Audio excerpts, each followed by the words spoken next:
ఇక మనమైతే ఈరోజైతే పన్నీర్ కర్రీ ఎలా చేసుకోవాలి, చపాతీలోకి కానీ ముద్దలోకి అయితే అదిరిపోతుంది. ముందుగా ఎర్రగడ్డలు కోసి పెట్టుకోవాలి. అలాగే ఒక 2 టమోటాలు, పెద్ద సైజు టమోటాలు 2 చూసి ఇట్లా కట్ చేసుకొని పెట్టుకోండి. ఒక 10 జీడిపప్పులు, ఒక చిన్న అల్లం ముక్క ఒకటి,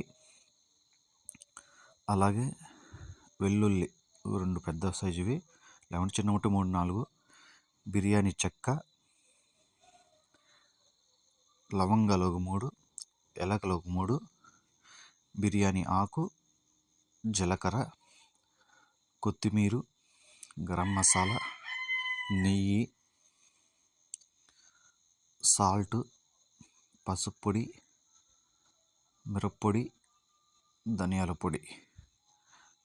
ఇవి అన్నీ మనకు కావాల్సినవి. అవి చేయడానికి మనకు కావాల్సిన పదార్థాలు ఇవన్నీ ముందుగా ఇట్లా ప్రిపరేషన్ చేసి పెట్టుకోండి.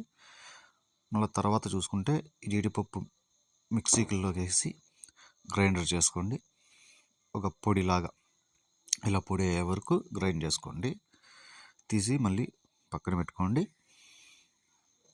ఆ తర్వాత స్టవ్ ఆన్ చేసి కడాయి పెట్టి దాంట్లో ఒక 2 టేబుల్ స్పూన్ల నెయ్యి వేసుకోండి. ఆ నెయ్యి కొంచెం వేగాక దాంట్లోనే ఈ పన్నీర్ కోసి పెట్టుకొని ఉంటాం కదా, అవి వచ్చి ఫ్రై చేసుకోవాలి. ఒక 2-3 నిమిషాలు గోల్డెన్ కలర్కి వచ్చేకి ఫ్రై చేసుకోండి. మనకి అప్పుడే టేస్ట్ వస్తుంది. కొంచెం గోల్డెన్ కలర్ రావాలి. అలా వచ్చాక కలుపుతూ ఉండండి. కింద అవి అడుగంటుతాయి. తర్వాత అదే స్టవ్లో అదే నీళ్ళు ఎర్రగడ్డలు వేసి ఫ్రై చేసుకోండి. ఒక 1.5 నిమిషం అయితే ఫ్రై చేసుకొని తర్వాత వచ్చి ఇలా టమాటా వేసేసి ఇది కూడా ఒక 2-3 నిమిషాలు అయితే ఫ్రై చేసుకోండి. బాగా మగ్గాలి. ఇవి మగ్గిన తర్వాత బాగా కలుపుతూ ఉండండి.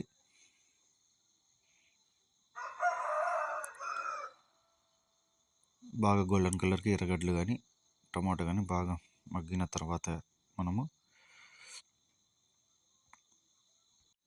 ఏమైనా తక్కువ ఉంటే కొంచెం ఆయిల్ కూడా వేసుకోవచ్చు, లైట్గా ఒక 1/2 టేబుల్ స్పూను. మళ్ళీ ఇవంతా తీసుకొని చల్లారాక ఒక మిక్సీలో వేసుకొని చల్లారినాక ఒక మిక్సీలో వేసుకోండి. మిక్సీ జార్లో అల్లం ముక్క, తర్వాత వచ్చి వెల్లుల్లి, చెక్క, లవంగాలు,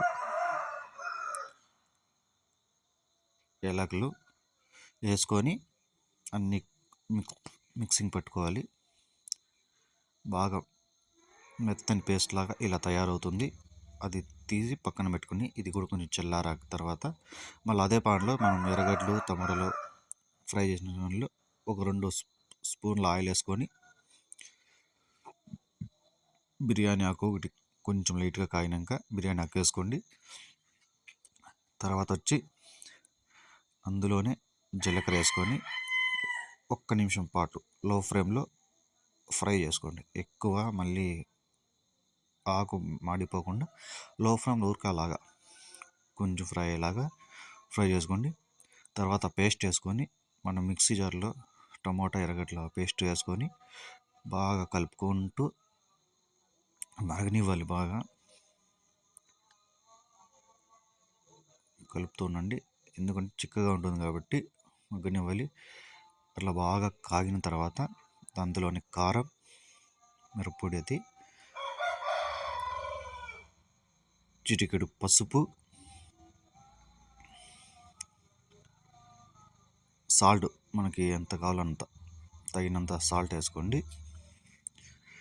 కారం కావాలనుకుంటే కారం కూడా ఒక 1/2 స్పూన్ ఎక్కువ వేసుకోండి. మనకు తక్కువ కాబట్టి 1 స్పూను 1.5 స్పూన్ వేసినాను. ధనియాల పొడి కూడా ఒక 1/2 స్పూను.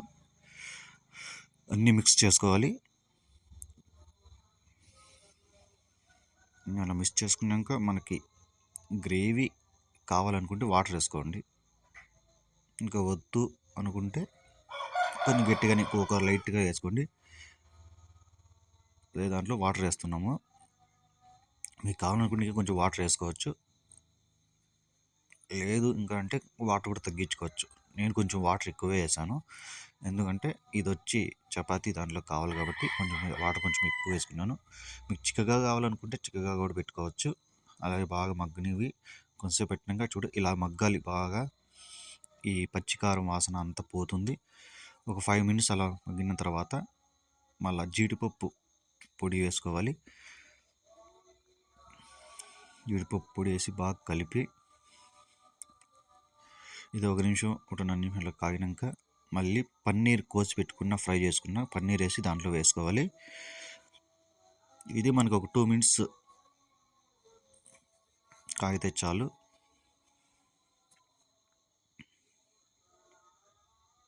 ఇలా బడుబడు తిప్పుకుంటూ వాళ్ళకి కింద ఇవి పట్టకుండా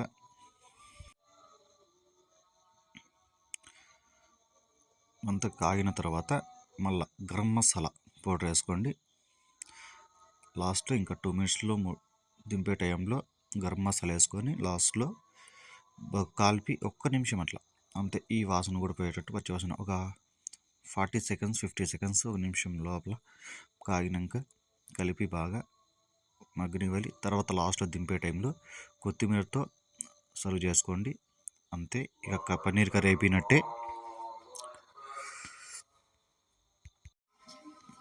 ఇంకా మనం దింపేసి ఒక 2 మినిట్స్ చల్లారాక ఒక ప్లేట్ తీసుకొని మనకేమైనా బిర్యానీ ఆకులు ఏమైనా ఎక్కువ ఉంటే అవి ఆకులన్నీ తీసేయండి. అలా వేసుకొని చూడండి ఎంత గ్రేవీగా ఉందో. నా వీడియో నచ్చితే ప్లీజ్ సబ్స్క్రైబ్ చేసుకోండి. Thank you.